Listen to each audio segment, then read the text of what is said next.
When I moved into the apartment, the clock was the first thing I noticed. It was a beautiful brass piece, hanging on the living room wall, looking like it had been there for a century. The landlord, a cheerful old guy, just chuckled when I asked about it. "That old thing? It's part of the furniture," he said. "Never stops ticking, no matter what." I figured he was just being folksy, a bit of an eccentric. I didn't think much of it. That is, until the first night. I jolted awake in the dark. The silence in the new apartment was thick, but something had pierced it. A sound. A strange, uneven rhythm. I glanced at my phone. 3:17 a.m. I listened closer. It was the clock.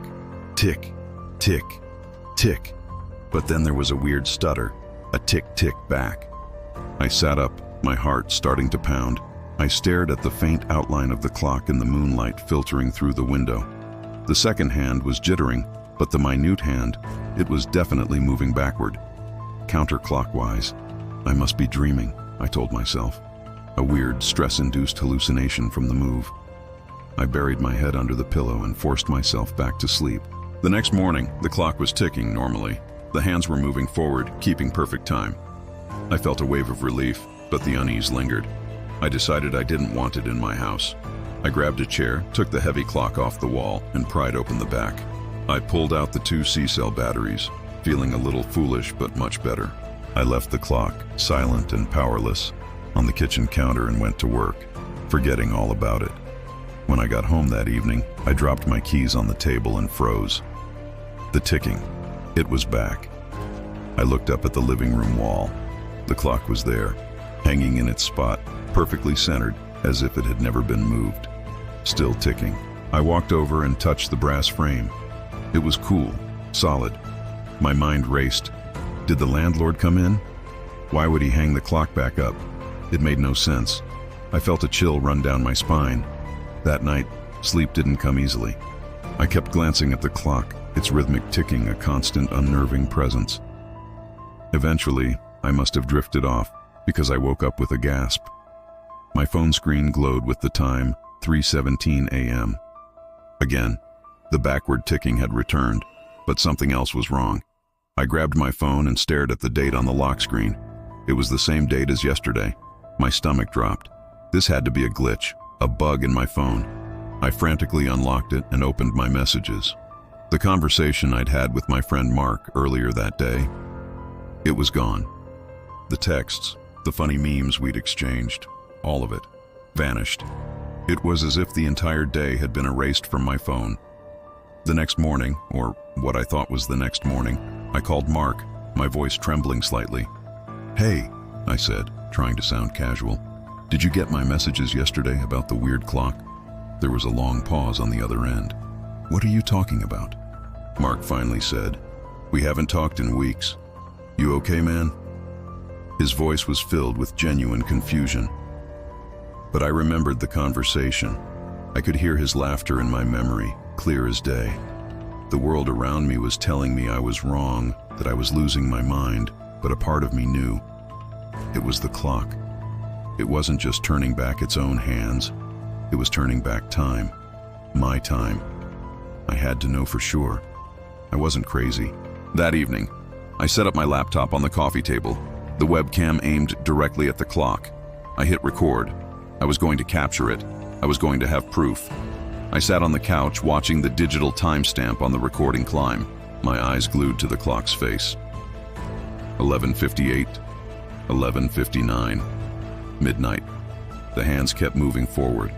1 o'clock, 2 o'clock. Everything was normal. I started to feel ridiculous. Maybe I was just overworked, stressed out. Maybe I needed more sleep. And then, at exactly 3:17 a.m., it began. The hands started moving backward. On my laptop screen, the recording started to glitch. The image stuttered, frames repeating, skipping backward in short, jarring loops. The ticking sound from the speakers became a distorted mess. I watched, mesmerized and terrified, as the footage of the clock rewound itself. And then, the image on the screen froze completely. For a few seconds, there was just a static picture of the clock. Then, slowly, the entire recording began to play in reverse. I watched an inverted version of my evening unfold, and then I saw it. I saw myself.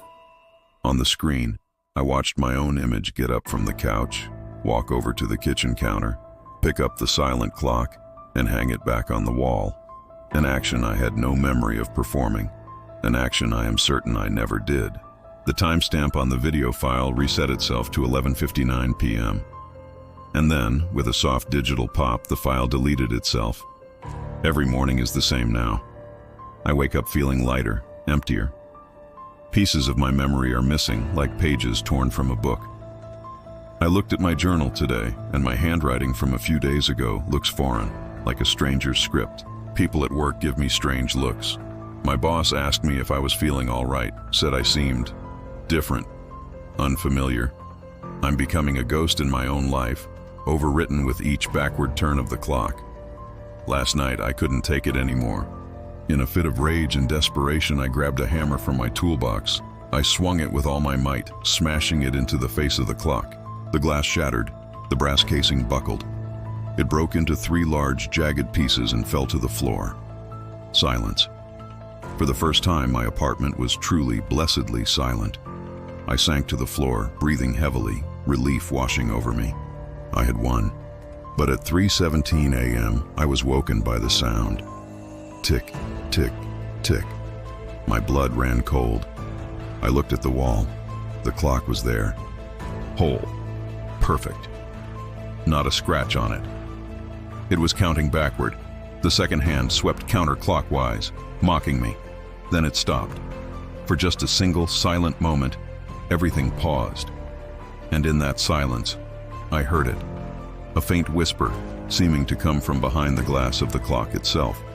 It was dry, ancient. It said, "You've already done this." This morning, I checked the date on my phone. It's 3 days ago. I'm sitting here, writing this down, trying to make sense of it all.